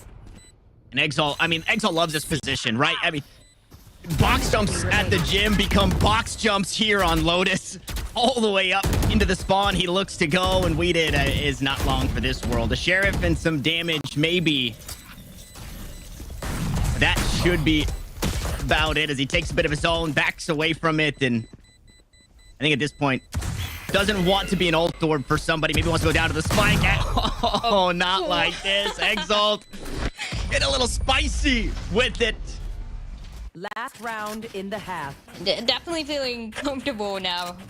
It's Exalt and the side of DSG. They get those 6 rounds and they match one of the things that they talked about. Can we match the firepower that Turtle Troop has been showing recently? And they've been able to do that and even surpass them. Especially when you have Clear, when you have Ye. Again, Exalt also being highlighted in multiple rounds, looking a lot more coordinated than we saw last week. And especially on this map, it seems like it is playing to their strengths once they figure out the way that this defense is playing around it.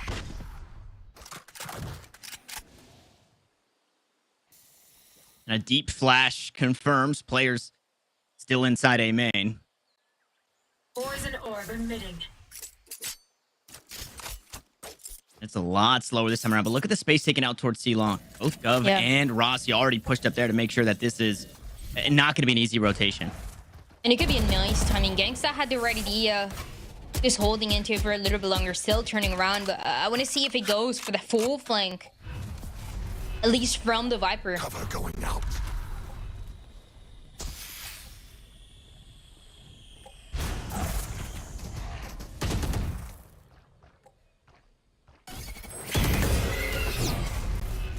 Could be timing here. Yeah, the angle just given up by Gangsta. Not expecting a flank. There's never been a flank like this, but very similar approach here for DSG. Make noise out towards A.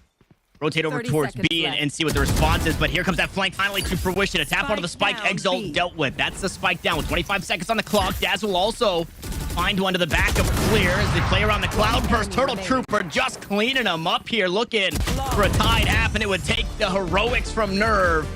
They'll escape him. A flawless way to finish our half as we swap sides even. Switching sides. And that's what we saw early into the round, right? The Jet and the Viper pushing from that C side, going all the way around, potentially lurking all the way to A. But because of the rounds and because of the way that DSG has been pivoting it from the A side to the B side for it to get planted, it was a perfect read again for Turtle Troop fans. We're right back to make things even for the half. Left. One enemy. Now, what does Turtle Troop have cooked up for their attack here? I'm excited to see what they can piece together now. I would imagine under the helm of Dazzle, who joins this team previously, of Shopify calling for them. Toxins going up. Yeah.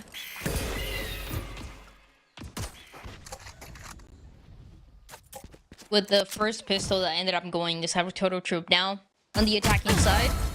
Definitely a stronger side, Spike but down. Attacker spawn. could be a different story here against DSG. First kill now, going for Ye. With a ghost now. And playing it patiently too. Numbers advantage. Saw the spike. Don't need it. We'll just play a 5v4. Oof.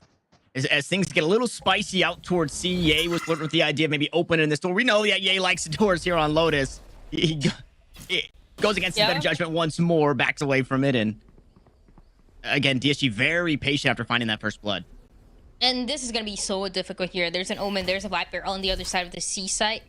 Just trying to make that call in time. And yeah, they're going to create that delay early on.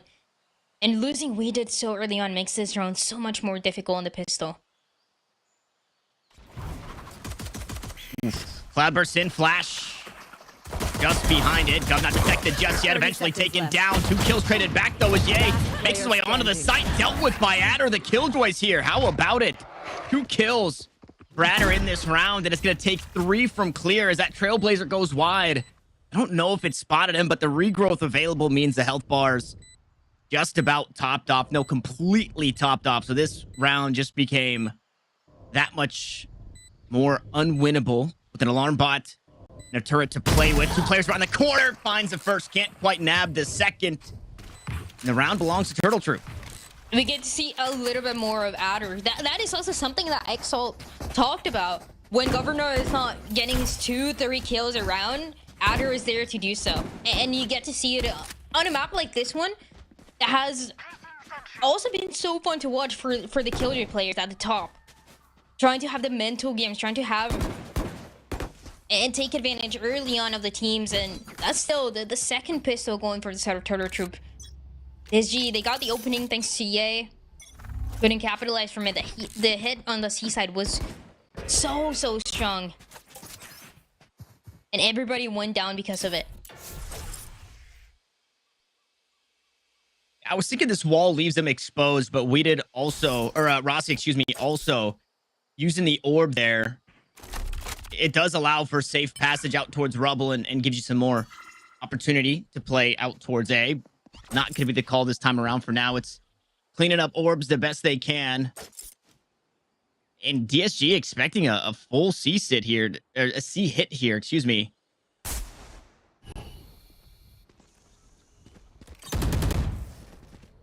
And there's 2 rifles here, one for Governor, one for Dazzle. They're getting stronger than the first pistol that we saw from them. Wow. Great timing there for Governor. Ye falls. That was, I don't want to say the only real weapon, but it was a Marshall. Gangsta does still have a Sheriff, can hope to do some damage. 5 still alive, 2 rifles and a Bulldog. Turtle Troop, this is, I mean, as good as an anti-eco as you could get, and if you finish it this way, flawless lead, your bonus is about to be pretty darn good as well. One of the things that have also made Turtle Troop look better and better in the past couple weeks is the way that these post-spawn positionings are looking. They're so clean. In a way that evolves so much from the first split. Always coordinated, always making sure that there's some kind of support right at the end. There's going to be barely any mistakes as Turtle Troop they get. That second round of the half, 8 total for the squad. Seeker is going to be available too because of the impact as well that we've seen from Dazzle, one of the players that we talked about at the beginning. Yeah, I love seeing that from those players. The same thing for Adder. I think it was Dazzle who tossed over the weapon to Rossi. Said, hey man, give me your ghost. I'm going to go hunting for alt orbs, right? That's all I could hope for. We're going to win the round. We're going to have economy to buy into the next one. This bonus is 4 rifles and a pseudo rifle, right? A Bulldog coming into it. This is a huge round for Turtle Troop with those Seekers that you mentioned. So a great way to really take advantage of that anti-eco round. And now they've got basically, ooh, I was going to say an A site for free, but the util of Clear manages to find the first. Seekers go through. We'll see if Clear continues to fight forward. An interesting plant spot, but a lot of opportunity to play around the spike here as the attackers, as Dazzle might play just behind the snakebite. Nobody drops down just yet. Ye on the other side decapitates the first. Will drop down and look for more as the spam through the smoke to find a whole lot. Ye will. And the attackers start to fall apart, but look at the cross just outside the stairs. As Adder looks to push on forward, cuts it down to the last couple, but he falls short, and DSG will take the round. What a fight, and that was so close, but DSG, they get that round. Definitely expensive, but Exalt gonna make sure things don't get worse and worse for the squad. Keeping it even, keeping it close against Turtle Troop into that 1v2, making sure that there's no chance for it. And yeah, Clear with his util, so clean. And between all the sides, we're most likely to see the Killjoy util towards that B side, towards that C side. On A, it's a little more difficult to get value out of it, but Clear just makes it look easy as always. Again, one of the Killjoys that we've talked about over and over again with how good he is, and even on this new role, something that he didn't have previous experience on.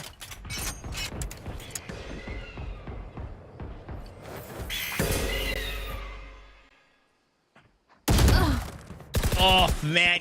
Gov knew. Governor's had a pretty good read on Ye, or at least DSG as a whole, but just loses out the duel this time. Can't quite land the shot. Dazzle gonna maybe look to work for this operator, but just gives over another life to Ye. He's stealing them here away from the Turtle Troop.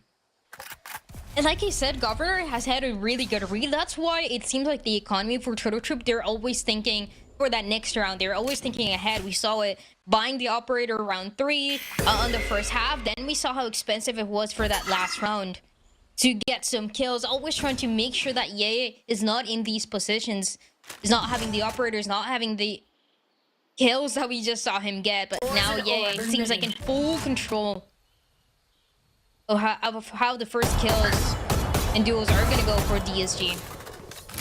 I mean, come on. Come on. A do they expect this? I 30 thought Rossi seconds left. DC'd. The guy just walked through a bit of utility and might have the play of the century. Does get one. The plant Last also player coming standing. through. Wants to go for a bit more. Coming back. Is immediately taken down. Now Adder has a very tall task with limited util and an ult that just does not feel like you want to chuck it here in this round. 1v4 gets a whole lot harder. First player up is clear. He's been taken down. Paranoia across the site. Two players like to work their way through. Coming out from main. The Heaven player dealt with the third one there, and that got scary. But Ye is here, scares away the monster, turns the lights on, checks under the bed, and ties us up at 8. That was so close though for that 1v4, but it doesn't matter. Like you said, Ye under control as well, and right at the end of the round, the beginning as we got to see Governor going down, but also at the end. And now with the possibility of really turning things around, making sure that this map goes the way of PSG, a team that absolutely need the win, need the confidence as well early on for this map number 1, but also of winning the match. This is a team that is in a 6-match losing streak, kind of like what FaZe had last week. And it is the perfect chance to turn things around. We talked about the improvements, the teams adapting to each other, the individual players. But things even, this is a chance for PSG to get on top, to take that lead. So trying to support Ye to go into that position, doesn't get the kill. Yeah, You should doesn't get the kill, sure, but walks away with his life. 4 players on the other side. That was absolutely terrifying. So a lockdown that looks to open up this B site. They'll spam through the smoke just to try and hang out for moments longer. And right at the last second, 1 player detained. That's going to be Nerve. So he'll wait, try and help his team as the Knives finally make good on their first kill. Make it 2 for Ye. 5 in the last 2 rounds as Rossi finally answers back, plays inside the pit, but with 5 HP, he's got to get out of dodge. Unable to do so means he goes down, the pit will follow, and DSG will do it again. The read for DSG was so good. I mean, part of it, you're questioning why so much aggression, right? But the lockdown for Turtle Trip was going to be available, so Ye wanted to match it in so many places that he can go early on. It's usually the B site. So make sure that there's no chance, even if spots of 2 players, like you said, gets away with his life, and make sure that even backing up, DSG will get away with the round. Though it is the first time out, though, for Turtle Troop, actually, after winning that 1 round. And after finally taking the lead, they've been fighting for it. They lost both of the pistols. But have a chance and are a little bit closer to closing out the map.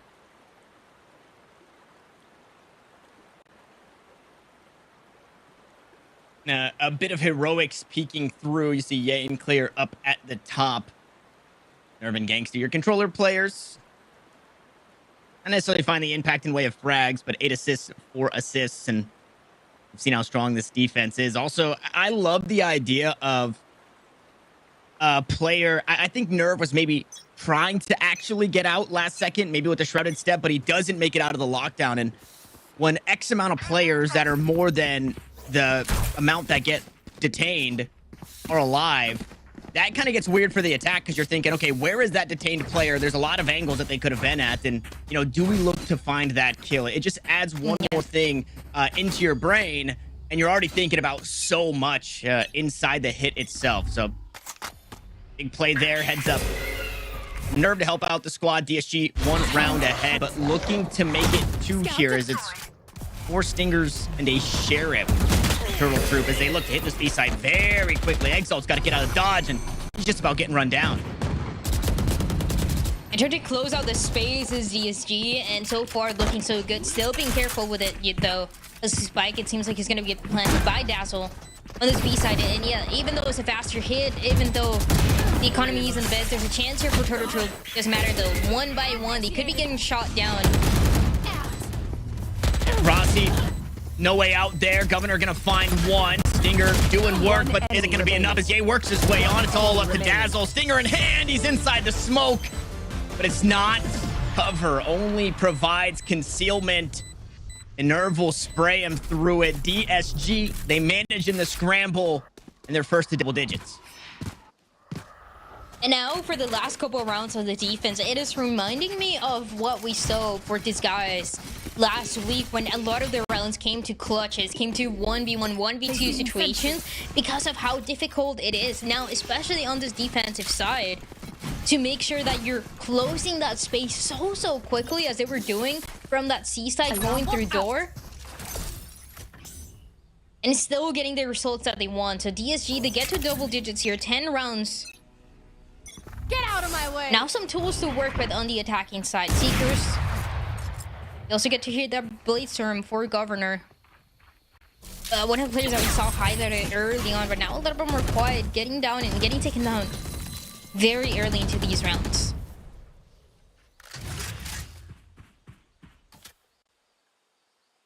In a second chance at life for Dazzle, Ye's I've got your first shot trail. Found went one. wide. That means these Seekers will be online. One Seeker goes out towards B site. They say, hey, there's only one to deal with, and he has been dealt with. Exalt is gone. Now B site, final destination here for Turtle Troop once more. This time the weaponry is better, so the hold Placing swarm grenade. should match. And this is the side where they always end up at, but now this is what becomes more difficult. The retake has been so clean for DSG here. And you can't just funnel in one by one from the spawn, from these chokes, but they're not, right? They're working hand in hand. Beautiful trades there from Clear to make sure that Gangsta's kill or death is not the one answered. Nerve now to look to hop onto the spike. Rossi playing just off to continue the back and forth. It's Rossi next up as Ye goes down. Nerve halfway on the spike, out to fight the first. Now tries to spray down the next with 15 rounds left in the magazine. He might have done it, and Nerve will do it. Another round taken by the Omen. Clutch. And with plenty of time to be awarded the clutch. The clutch right at the end, and another one that we get to see for this defense, for the retake. It is almost the exact same scenario over and over again. And it just ends up playing out to the strengths of DSG. Like you said, the way that they're positioning themselves for these trades as they're retaking is so clean. And Nerve also makes it look easier. Yeah, you can see the energy from X. I love that. I love seeing the player cams. That brings me so much It's so joy good. to see how happy they are, how excited they get. That's what it's all about, man. Playing with the boys. Yeah. Yeah, We're expecting this aggression. yeah, playing with fire though. He's one to get away with it. What a world. What a world that would be. Ooh, Gov taking space off of that. The Cloud, yeah, gonna try and get a... No way. Like, Yeah, he gets away with it. What do you mean? He gets away with it again. That was just a shoulder. That was everything that he could see. And Gov was set up. Gov was the one on the angle. Ye was the one peeking into it. Yeah. Down. Good exchange, though. Exalt gone. Means he'll be IGLing from the sidelines. Won't be able to help his team here in this one, so it'll be all energy. Spike planted. Once more, Turtle Troop, 3 rounds in a row. They're able to get the spike planted in this B site, but they have to hold on to it. Yeah, then what? Is it trades again coming through? Ye might go unanswered, though. Nobody there to trade him as Rossi picks up the operator and makes good on it. As Nerve has to do it once more. Okay, he almost did. It got close. Turtle Troop, they reel it in. They find a way to get it done. They put one on the board, and they stop the reign of terror. That was 5 rounds in a row from DSG. And that's so much on this defensive side as DSG have been adapting even from the beginning of this map. A little bit more and more. Even though Exalt is going first in a couple of these rounds, it seems like the gameplay doesn't really change. The way that they're approaching that B side for that retake is still clean. But Turtle Troop finally, like you said, finding an answer into it. Forcing an uncomfortable buy for DSG. Only a Vandal, but it's in the hands of Ye.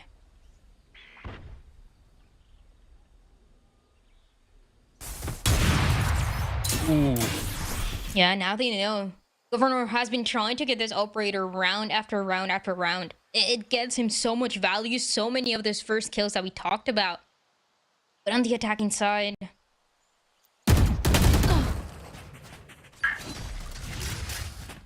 different story, as the one going for aggression too was Ye on the T side, also goes down. And now in this round, lighter by, I think Ye was the only one bringing a weapon into this. Yes, a Vandal down outside C main. But this is where things start to get scary when you have a star player, sure, in Ye, starting to make these plays on his own, hoping to get something done. It kind of as a last-ditch effort. It starts to get worrisome when it stops working. There's two players on the C side making some noise with the Trailblazer. Nobody's rotating just yet, though. The one towards the B side, the one that has easy stats. Running is going to do it for Rossi. 30 seconds Yeah, looking left. away from the flash, and then he just doesn't stop. He just keeps holding the movement keys there to take down the blinded Clear, who was holding the A site all in his lonesome. Oh, no! Wow. Okay, timing for Nerve, unfortunately. Now he'll be revealed once more, expecting something up towards B. Instead, delivered a shot to the side as Governor chops it down to just 2. Gangsta and Exalt with pistols playing just on the outside, hoping for some alt orbs themselves. That should be about it for this round. And Surge Troop on the other side also start to find those answers that have been so difficult round after round. We saw that B hit not working out for the retake. The post blends were so difficult to hold. The way the DSG could play with most of the players alive, it was either the 5v4 for DSG or it's even the 5v5 to play with in so many of those scenarios. But now double digits for Turtle Trooper, and important as well that because the buy wasn't the best for DSG into that round, they could save this lockdown from Adder for this round. A round that could be the difference maker for it to see who's going to play this map and who's going to get away with this map. Last time that the two teams played this map, it was week 5 of Split 1 against different opponents, and it went to overtime for both of the teams. So definitely something that you could be expecting for this one. And this A aggression from the defense, it cuts off a lot of what the play is for both of these teams, right? Feint A, hit B. We've seen it a bunch from Turtle Troop thus far. They cut that off, that being DSG, and it sends them out towards this C site with the lockdown being expended. Adder, make sure the defense clears away from this. Ye just moments away from getting sprayed down, will return fire, but nobody's home. The nano swarms are down, the pit will follow, and in a tough spot was Rossi, but eventually he'll back away from it as the Seekers look to reveal, and Weeded still holds the high ground. He looks away again. The timing between these two teams, it finally goes in favor of DSG as Clear will find another. The pit still stands. Gangsta works his way through it. The health, the decay, it's all starting to come on through. Rossi just needs to try and spray something down. A shorty in the hands. Governor falls. Rossi's gonna try and hold on. Time is of the essence. They've got plenty as they find the Viper. They take the head off the Snake, and DSG will push us to that point. A massive round to win for DSG. With all the ultimates, with the lockdown first, just to create that space into sight. Then that Viper's Pit being used right on top of the spike.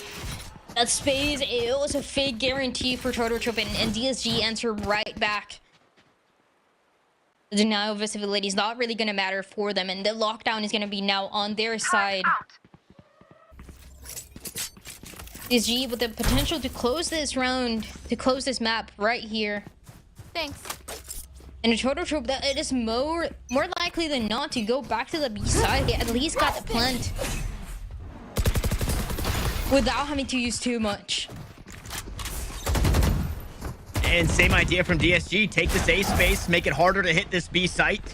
It gives them some options. Ooh, Flash going deep. Governor gonna find that kill onto Gangsta. Ye will also go down here. So options now for Turtle Troop is Clear. With the operator in hand, looks to find something on the backstab. Gets one through the door, but Adder there on the trade. So no harm, no foul. 2 players ahead as the C site ends up being that final destination once more for Turtle Troop. This time, a bit more to hang on to that one as only 1 remains. It's Exalt and he's on the wrong side of the map. The one thing that changes there, though, for DSG is that they try to take that fight onto that B side before that spike gets planted, right? They don't go for that retake early on. 2 of the players were actually trying to make contact into it because they knew where the player was going to come through. But not connecting the shots at the end, and that means Turtle Troops stay alive on this map for a little bit longer.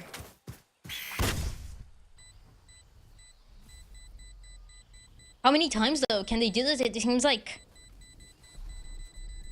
the idea is for Turtle Troop on this attacking side are very limited into the things that have worked out against DSG, right? Is that B hit that gets that spike planted, allows for that Cloudburst and Dash to make it easier ulting to Governor, but they haven't found anything that has been consistent enough against his defense. DSG will scribble in a timeout into the playbook here. On top of, this being Turtle Troop getting the spike down and starting to find ways to convert these rounds, this next buy for DSG, Exalt has a rifle, and it's going to look pretty awful after that. You had 450 credits here, 150 credits there on, these util agents like the Killjoy. It's going to be a very interesting buy. I would imagine that's going to be some of the conversation here for DSG. And again, last time, these two teams, and they barely play this map, but it always goes the distance for these two. As they figure out, how these potential couple rounds or one round is going to play out for DSG if they're able to close it out. Seems like leaving that B side for the retake is the consistency that they found, especially now with that lockdown from Clear.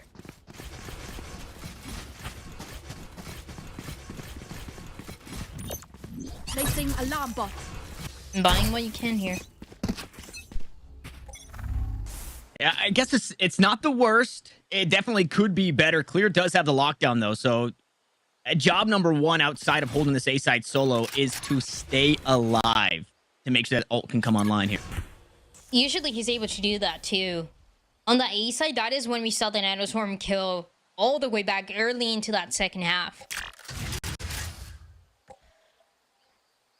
In the Turtle Troopers world that have gone and have tested all of these different sides in different scenarios, different ultimates as well to invest around them. Now they have the Seekers. And that's going to give them a better idea on how they want to play this last round of regulation. Time, though. That clock continues to tick while Turtle Troop deliberate inside the spawn. They eventually start leaning out towards this A site where the alarm bot should reveal. We know that's not always the tell of them wanting to hit this A site, right? Nobody stopping this push out towards A main means the baby door could be broken and B could be on the docket. Instead, all four players have to march their way on. Clear backs away from it. 30 seconds left. Yeah, Clear, that was his job so far, just backing up in time, but Adder actually managing to catch a crazy timing onto A, spots one more player, but gonna run away from it. And this lockdown, I mean, it's as safe as it gets, but Gov just gonna sit here and try and tank this one. We'll see how good the jiggle is. It's not good enough. Finds a kill, backs away, and Turtle Troop now 3 players away that just took so much damage walking their way back onto the site here. Overtime, surely on the docket. 2 players flashed up, taken down. Exalt will capitalize on the site though. Nerve first of all, as Exalt finds another. They're running out of time. The Seekers are out, the weapons are in hand, but here comes Adder on the site with the backstab. And Gangsta just has to stick to the fuse. There's no other way about it. And I don't know if he has the time. He hops off for a second, and that might do it. Yes, it does. The clutch goes away of Turtle Troop, and we're headed to overtime. And just after getting an ace, after getting all those kills, actually right at the end from Exalt, one by one, he was shutting them down with the operator, with the Phantom. I believe it was even a Stinker right early into the round. Spectre early for 2 kills. Yeah, it was a Spectre. For the first 2 kills, an operator answered with everything that he had, but unfortunately for DSG, not enough. And so, overtime. What's up? Gangsta got off the spike to fight Adder. Yeah. With Exalt. You cannot fault him for doing that. But had he stuck it, that would have been the game. Point 27. Heartbreaking there for DSG as it narrowly slips through their fingers. And here in this round, it's quick out towards A once more. He might turn to hit this B site, but Turtle Trooper getting set up on this one. Governor brings a glass cannon operator into this first round of OT. And going back to what DSG was doing on that attacking side, a lot slower for them very early on. Most of the players stalk towards this B site. They killed your util to find them first. Placing swarm grenade.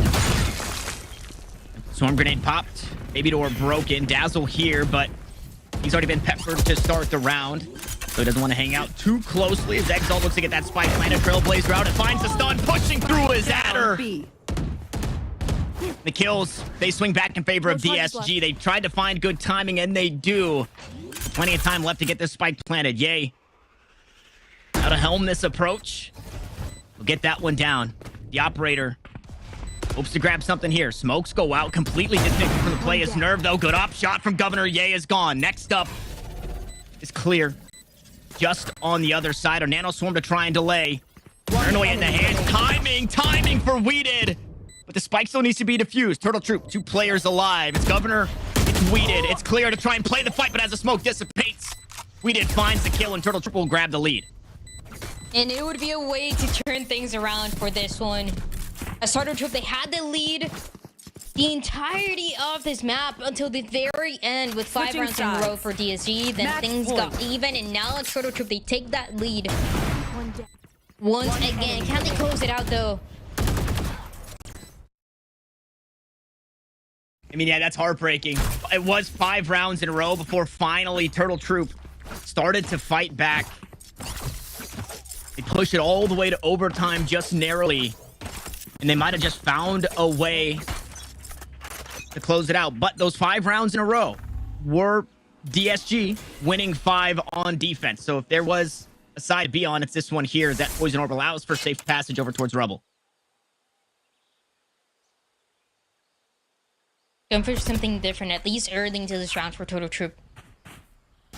And it's usually either the A presence that ends up on that B hit, for the spike to be planted, with Exalt the only one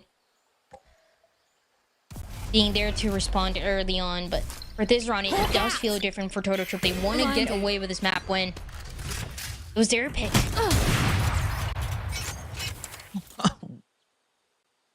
Okay, Clear.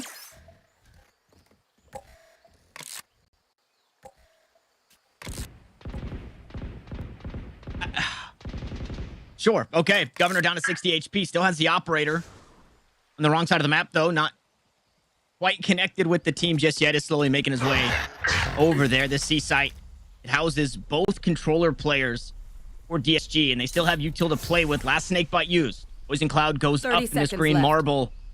It'll be difficult to push through, and should they do so, Nerve here to turn out the lights. Oh, and it has to go huge for Nerve here.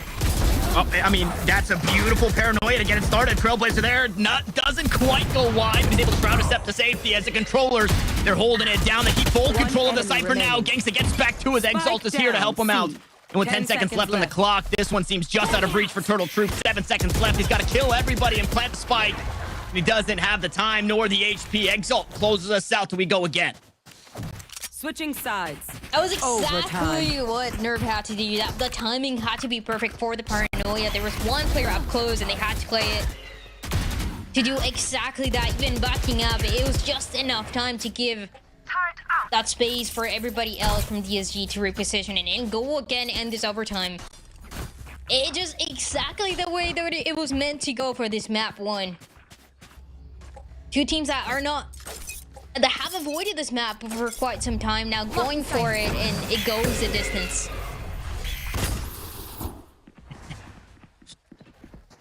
And 26 rounds later, we're still here enjoying that fresh air on Lotus. Governor goes back to it. 3 rounds of overtime now. 3 glass cannon operator. Oh, Spotted right away.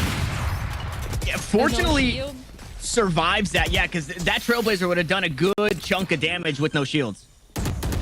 Yeah, no, this is where Governor's gonna be located. He's been in this situation before. Stay down. Oh, but Governor does it to Ye this time around. An early first kill here. DSG working a player down. Nano Swarms on the spike. Turtle Troop have 1 player here to try and dig off the site. Exalt to look to push on through. 2 blinds in them. No way. Exalt's doing it again, Dryad. DSG go huge. That is massive from Exalt. Had a Switching chance to do it before Match it went point. to the overtime. Doesn't go the way of DSG, but he answers right back. That first overtime. 14 rounds for DSG, 13 for the side of Turtle Troop. The first time that they managed to get this kind of lead Exalt, I can't. Calling my bot. Hey, can we just full screen Exalt Placing cam? swarm grenade. We just know how the round is going based on his reactions. So we don't need to even look at the game. It's all good. Wow, I mean, that right there is Exalt's playground. It has been for a lot of the game. I made the box jumping jokes, but he loves playing in that position and finding those low to high kills.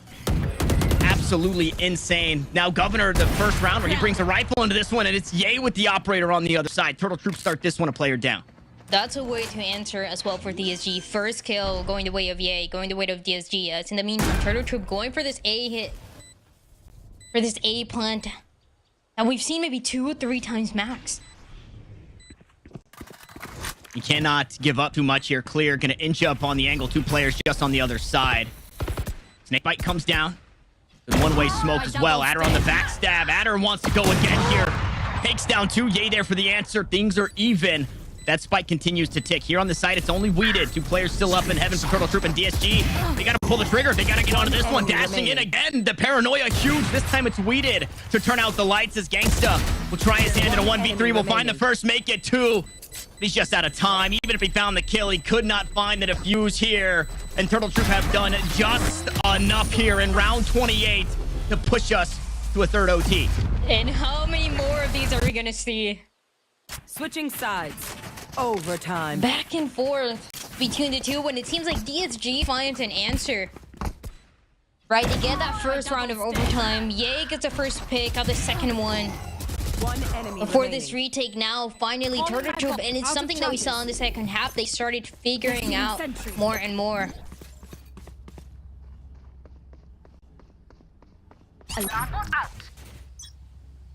And a Governor as well that has been struggling ever since that first half, but being enough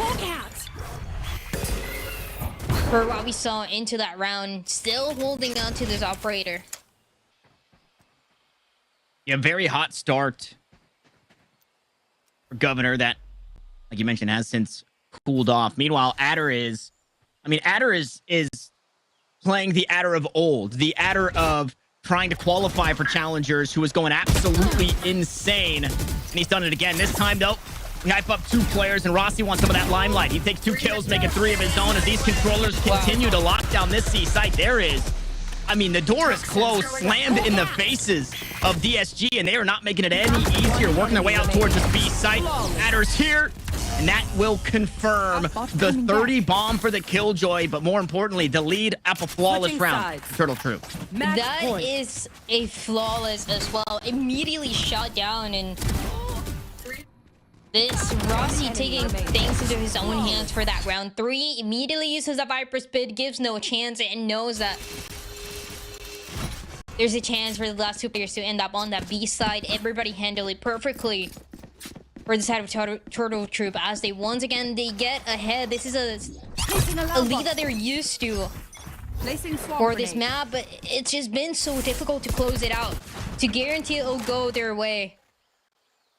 There's now Ye with the operator by. Enemy on the A side though, so nobody to be found there. Potentially for a retake here.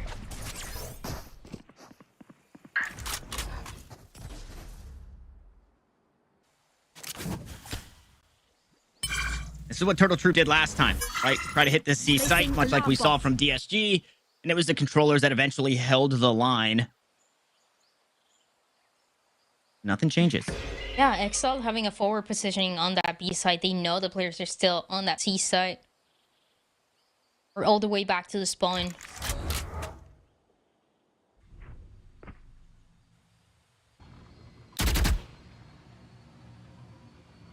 Ye's hunting, unfortunately, does not seem to be turtle season just yet. Unfortunately, for the Troop, however, they run out of time. They're going to have to make a decision. And it was just kind of noisy going to the C side, but nobody moved. Yeah, nobody moved. Flash out at her, just Enemy completely remaining. unaware, and Gangsta Spike down, unclear. C. Look to lock down this C site hand in hand as Rossi wants to go aggressive. Sprays inside the waterfall, and time still of the essence. Pressuring Rossi to try and get this spike planted as the Nano Swarm is 10 popped. seconds left. 10 seconds left on the clock, just around the corner. Exalt goes down. 4 seconds now. Will he try to do it through kills? No, yes, he does. We'll see. Does he get it done? Rossi Attackers goes win. crazy. 30 rounds later, the troop march forward. What a way to close it out for Rossi. Having to go for the kill right at the end, knowing the Soong was going to come through and get the kill against the operator. What a way to do it. It seemed like we're going to see more of those overtime rounds, but there's no chance with Rossi. Wow. I mean, the gall there, that is so huge. And that's what it was going to take, right? We saw a handful of players come together to win these overtime rounds, but we needed somebody to step up. Exalt tried to do that. Unfortunately, fall a little short. Rossi does it just a bit better. But what a game this was. The back and forth we had between Ye and Governor.